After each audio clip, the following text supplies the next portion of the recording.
teach my kids and with other parents who love STEM, and so I got a lot of bit of STEM stuff that I don't think I could ever find anywhere else. Then I got like flashcards, multiplication cards, and stuff like that.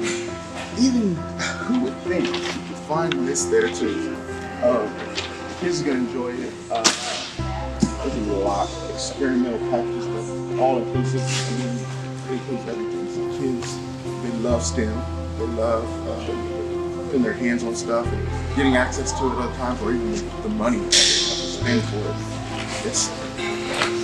I can't afford it, and so to have this at my hands, it's awesome. It's my first year teaching. Okay, I got a lot of like tiles and stuff like this for loose parts and for my construction center in my class, and then I got a lot of stuff for like the water table and things like that, and then a lot of fabric because I think it'd be fun for the children to make like little outfits for favorite walls or something with it. I just got done with student teaching, so I don't really have an income yet, and I feel like loose parts and exploratory play is very important for children, and STEM is really important as well.